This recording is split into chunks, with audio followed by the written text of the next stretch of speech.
welcome to another edition of Issues by Elsie. Thanks for your subscription, thanks for your support. I'm here because you're there. We are definitely going somewhere for great and wonderful things to happen. A young girl turned age 12 and started menstruating. Her mother, on the other hand, once her daughter told her that she had started having periods. The mother took her to a gynecologist and placed her on the birth control. Her mother's idea was, since her daughter had started menstruating, she didn't want the daughter to become pregnant. So she took the young girl and went and placed the girl on birth control.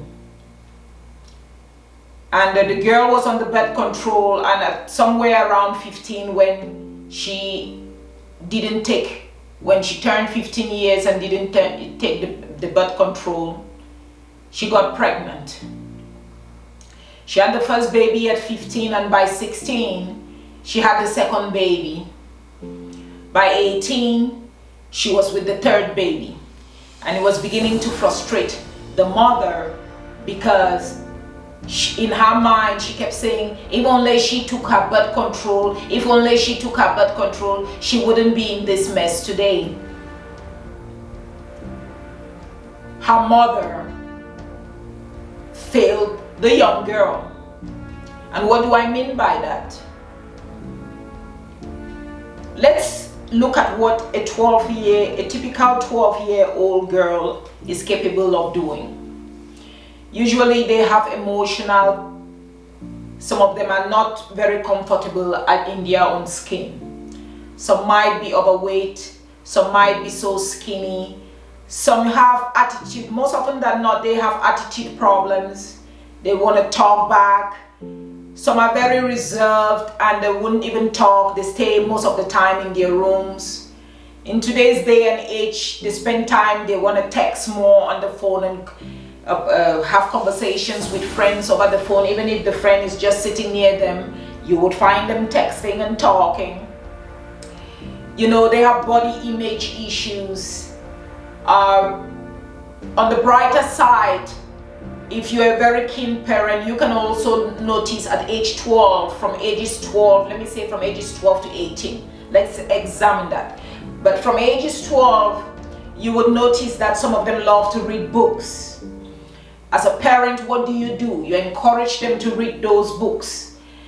Maybe read and come and relate to you. What is it that is fascinating about the book that they have read? Why they choose a particular kind of book? Whether it's mystery, detective, whatever it is that they choose to read, you want to find out from them and what is their curiosity. You get involved. Sometimes help them to choose the books they want to read and tell them maybe to read and report back to you. So that in that way you help them build their language power and maybe how to be able to stand and express themselves, because those are things you need to teach them. You might also notice that they probably love to do pedicure. They want to do makeup. If you are very keen, you will notice that girls at that age, they sometimes show that they are very good at designing, artwork, craft. They can do things. And you as a mother, you need to pick up on those things and encourage them, help them build. Some of them can braid. They'll be able to braid. And if you see that, you help and encourage them, maybe buy ponytails and stuff like that, and let them build on that skill. You train them like that. If you're a Christian, you take them to church. Make sure they attend the Sunday school meetings, the Sunday school teachings. You question them. They go to school, they come back. You want to talk with them, have open conversations with them. See what is it they are thinking, what is disturbing them. Be open to them. Even if when you take them to a doctor, you don't leave them with the doctor. You sit there, You ask the questions. Whether some of them love a sport, you put them in the sports, gymnastics, whether it's cheerleading, volleyball, whatever it is, soccer. You get them active, get them out of the house, get involved in their activities and watch, talk, educate. You can't stop talking, you keep talking. And for a girl who is menstruating, what is the important thing? You sit them down, you tell them, look, now that you've started menstruating, if you go and have sex with a boy, the man, you would get pregnant. You have to learn how to control your body. You teach them how to carry themselves around. Their peers who are males carry themselves. You teach them how to carry themselves and command respect. Yes, you heard me. Because as a girl, the way you carry yourself amongst or around boys and around men, you either command respect or you command disrespect, or you imbibe disrespect. It all depends on how you carry yourself, and that's what you teach your daughters. That's what you teach young girls at that age, how to carry themselves around these boys and not giggle and laugh and do all those things, but command the respect. And if the boys are jumping on them, no, bring them down, sit them down and talk to them. I notice you're doing this. I don't want you to do it again. And the message will go across.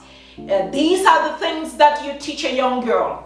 As they are menstruating, what do? How do they take care of their sanitation? You know, what do they wear to be able to protect themselves so that they are not, because when you notice them, they are constantly leaking.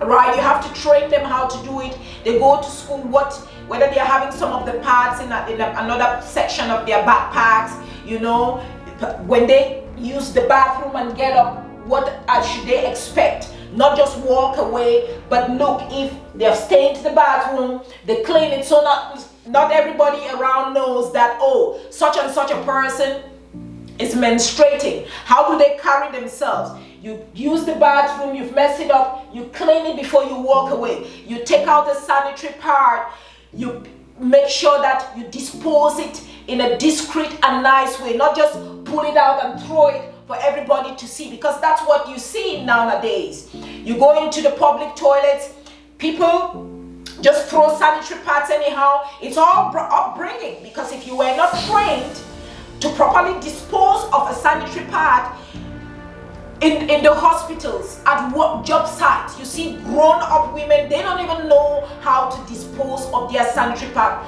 in toilets or restrooms that both men and women are using it.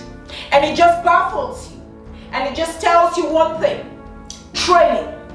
And where does that training start? It starts when the child starts menstruating from that 12 years old. That is how you train them. You train them how to clean. You train them how to choose their clothes. You find out from them what is it that they like. How do they love to dress? How do they want to stand out, or they just want to blend in among their peers? You help them, you know, and encourage them in their own taste. Teach them how to clean their rooms, make up their beds. It becomes a priority to get up, make up your bed. If they get up, they find out, okay, they stage the bed, change the bed sheet immediately, you wash it, you make up the bed, you look clean, you smell fresh, you teach them to clean the bathrooms in the house, you teach them to clean the kitchen, you can get them involved. If you have the money, you send them to Girl Scout. It's a lot. It's a lot. But it's worth doing. It's worth doing. And I can attest to you and tell you right now that when a child turns 12 years and is menstruating, you don't take her and go place her on birth control. Because as a mother, what you have just told her is, it's okay. Now you've become a full-grown woman, a mature woman. You can have sex, but I'm going to protect you just so that you don't get pregnant. What a shame. And then we are surprised that they bring baby after baby. We need to teach our girls self-control. We need to teach them what's important. Go get that education. Get that. If you don't want to go to college, go to trade school. Find something meaningful to do. Travel the world, you know. At 12, get those grades, get into high school. From high school, get into college, or if you don't want to get into college, go to trade school, but have something meaningful that you can take care of yourself. And then as you mature, and the way you carry yourself, then you will definitely have a good man come around. You don't start sleeping around, having sex at 12 when you are unable to even deal with your own emotions. You don't know your left and right. You can't even provide for yourselves because your parents teach you, or your mother simply tells you it's okay to go around and have a boyfriend. You can sleep with the boyfriend, but I'm gonna protect you with these birth controls so that you don't get pregnant. And that's what the girl was doing. She was sleeping around with boys at 12, 13, 15. When she was not on the birth control, that's when she got pregnant. By 16, she was pregnant with the second baby. So you see, she has no aspect of self-control. She doesn't know how to hold back. She's not been taught to hold back, right? And of course, if as parents, if you're not teaching by example, you're definitely wasting your time, right? You know, but what do we teach these young girls? As mothers, let's stop failing our daughters. That's what I'm saying. Of course, most of the teen pregnancies we see today, it's not like they were not taught, right? They will still do whatever they want to do. But you have to do your part. You have to do your part as a mother. And when you're in doing your part, it's certainly not carrying your 12-year-old and going to place her on birth control for the sole reason that she shouldn't get pregnant. You just failed. Teach her how to control herself. Teach her how to manage her emotions, her hormones. Teach her what to expect when she's on her period. Teach her how to be clean when she's on her period. Teach her, most importantly, how to carry herself now that she has become a woman, so that she can command respect. And you're certainly not getting respect when you keep slipping from one boy to another and chipping yourself around and get pregnant over guys with guys who can't even provide their own daily bread. They're depending on their own parents. You're probably suffering with your own mother and stuff like that. No, that's not the way to go. Let's teach our daughters, when they come of age, when they start menstruating, let's teach them what's important. And what is important? What is important is how they carry themselves, how they clean themselves, how they are able to control their emotions and command respect with and from the opposite sex. Because that's what is going to carry them into the future and be beneficial to them. When our daughters fail, we fail. When they become a burden to us because we fail to teach them the right thing, sometimes we will have to use our own lives because they were certainly not the best, but we will be honest with them and tell it to them the way that it is and accept and acknowledge our mistakes and our faults so that they can have it and see and take a correction from that so that they can be better people. Of course, it's a shame.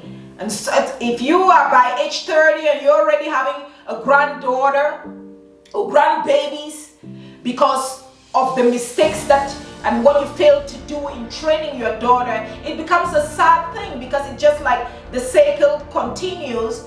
You probably had her at 15. She had her own baby at 15. And I really wonder whether when you find people like that, they get past a certain status of maybe like doing something better for themselves. It becomes a lot of struggle, because if you are struggling at that age too, and then your daughter brings in that pregnancy, you can't just let her be. You will have to go in and support and things like that. That is why you focus on training them, because when you train them right and you keep talking and they get it right and make the right choices, then they do better for themselves. They don't become a burden to you. They don't become a burden to society. That's why we train our kids and train them right.